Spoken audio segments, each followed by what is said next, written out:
Good morning, everybody. Good day. Hope you're doing well. My name is Sue Johnston, and if you've been here before, hey, glad you came back. And if you're new, welcome. I'm glad to have you here. This video is about choosing a fire pit. Now, why would anybody want to have a fire pit? This one is portable, and I researched a number of different ones. It was kind of Bob Wells that sort of got me thinking about it because he was talking about hot tent camping, where you have a canvas tent with a ventilation through, and you can actually have a wood stove there. And I thought, nice idea. I'm not going to do hot tent camping, not that I know of. Anyway, I usually have my tent on the back of my Honda, and you can't put any kind of firebox in there. But outside, you could have a fire pit. And this one's portable. I like the idea that it's compact, easy to carry. I'm going to show you which ones I looked at and which ones I finally chose. So if you're interested, stay tuned. If not, go somewhere else. Let's start with Amazon. Isn't that where we all start? I looked at different shapes and sizes. Some are propane fueled, and some are actually wood burning, and they're supposed to be smokeless. There's a combustion factor that occurs so that there is no smoke rising from the fire pit, at least the one that I chose. I wanted the idea of portability so I could set it up and take it down and maybe use it at home. And then, of course, you want to have a fireproof mat underneath it. You can use it on your deck at your own home. I was enjoying the idea that I could use it not only in camping, but maybe use it at home until certain things occurred. And I'll share that later. But I'm telling you that if you have a backyard and you have a patio, maybe a stone patio, or even if you have a wood deck, you could set down the fireproof mat and set up your smokeless wood stove fire pit. Not wood stove, fire pit. And now I'm going to share the video that I took while I opened my box, my new portable fire pit. Guess which fire pit I purchased? We're going to find out. Okay, no, we're going to find out. We're going to see what it's like. It's fire hiking. It's all wet because it's been raining. No more snow, we have rain.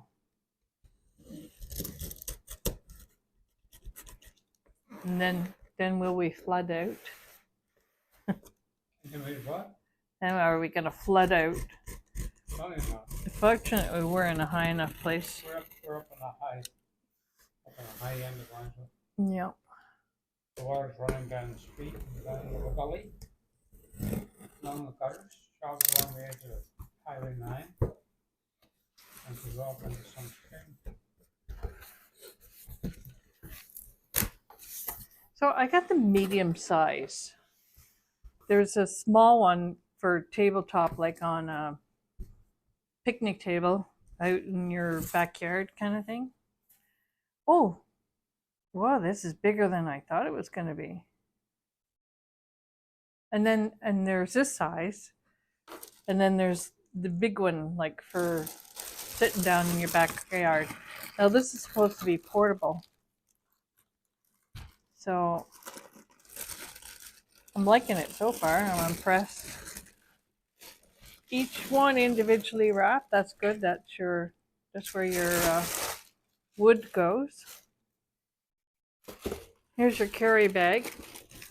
Nice little canvas bag. Makes it portable. I think it just makes it convenient for carrying and keeping in one spot.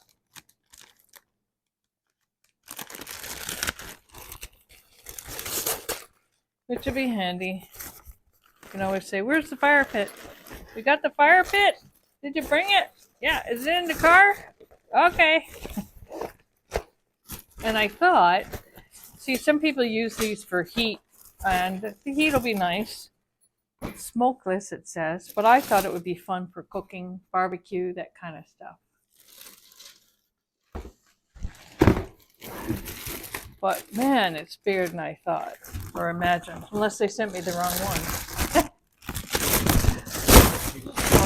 my billing later. Now I have ordered a mat for underneath this because I can imagine this might get hot even though it's not apart, like it's sort of elevated. You know what I mean? So where's the wood go? Give me a moment. Oh yeah. So, you know what? It'd be a good idea to read the instructions, right? Which I usually do. That's your top ring. So, I guess this goes down here. I don't think so. Yes, it does. And there's your air drops down below. So where's the cooking surface then? I'll have to buy one. Oh, wait now. It's supposed So to that's come not up. right. Yeah, there's something missing here. Is there instructions in there? No. Just switch it around.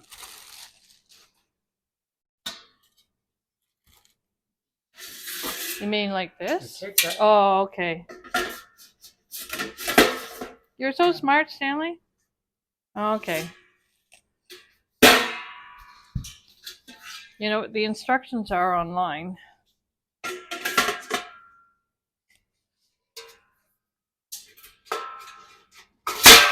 Ah, that makes sense. I'll show you. It goes down in there. Right. So your wood goes here, and then these little guys over here are the air vents. I'll show you. If the wood goes down in there, where's your cooking surface? You get a grate. Goes right on here. Right on there? Yep, right on here. So they don't provide a grate. I have to purchase a grate. But I'm gonna look around. Because I saw people with some like a grate that fits right in here, and then they put this on, or they just leave it and then it fits that drum. So I'm gonna get those measurements, and I'll buy one. But or you could just take an ordinary grate and balance it on there. But like I wouldn't use this one. I would use this rim. Yeah, and then your grate would go over that. Anyway, and then your 6 fit in there. That's why I wanna try it out. So, what do you think? I have no idea. I have to see it working. Yeah.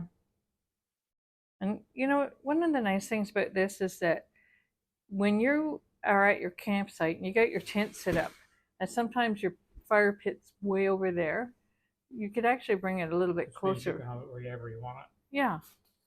And it does give off heat, so it'll, keep you warm. And the idea is to smokeless, and it's smokeless because of the design of it. Oh yeah. There's something not right about that, being able to do that, follow right through like that. It's not touching the bottom. See? It doesn't touch this bottom.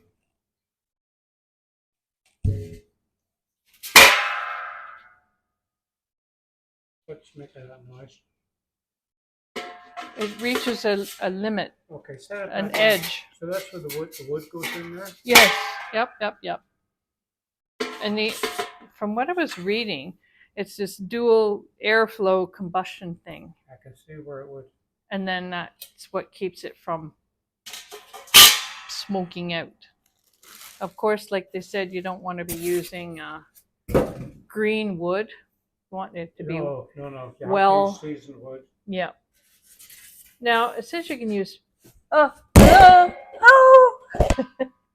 It says you can use pellets, but I could see that the pellets would fall through. Right? I wouldn't be bothered with that. The pellets would fall through. And So are you gonna keep this or store it in its bag? Yeah, I'll keep these bags, and I might use that for storing stuff where I'm downsizing. So we can put that in there. Those are good usable bags. Where am I gonna put it in the meantime? This? Yes. Oh, in the other room. That's where all my packing is going, and sorting and stuff like that. Yeah, so it's bigger than I imagined. That's good. Good size. Yeah. Ability to pick an eggs on that. You know, you think you'd be able to split a log and get the log ends in there and stuff? That'd be no problem. I know the kindling is going to work. I've got lots of kindling. That'd be no problem. You get pieces like that. I split them with that. What was I using? They're the axe they have, Yeah, but now I got you an axe. which is about half the size of that one. Yeah. Oh yeah, no problem splitting. You want what you split yourself? 'Cause that's a weapon. Right. Well, when the weather changes and I get that mat, I'm going to put it out in the front step and just try it a little bit and see how it goes. Maybe we could barbecue something. What will we barbecue? Hamburgers? No. Pork chops? Maybe. Haven't had them in a while. Maybe I'll make a food plan. All right, let's adjust this camera here a little bit and see if we get a nice angle. Okay. And so that's it. 1, 2, and 3, and 4 parts. See how there's this going to be this airflow around it? So that must be made of stainless steel. Yeah, stainless steel. Sounds like it too, right? And then we can put that up like that and get a nice flat grate for barbecuing. Maybe we could barbecue pork chops on the weekend. Try it out on the front step. Get our lawn chairs out there. Okay. It's going to be above zero, right? Don't rush. Just let the weather get a little warm. And I happen to have lost the volume on the end of that video, so I edited it out, which was fine. It wasn't much to hear. Anyways, you got the main point. The main point is I got a fire pit, and I did want to use it, but a couple of days later, when we were looking for a grate to put over that would fit into the opening, the cavity of the fire pit, and we did find one. Stanley came up to me and he says, I just have to tell you, I'm not comfortable about lighting this fire anywhere near the house. I'm like, oh no. And I actually was like a kid. I had this little kid response where I was really disappointed. I couldn't play with my toy. So, most things in relationship are negotiated, and that's something we negotiated over a couple of days. And I can tell you that he convinced me.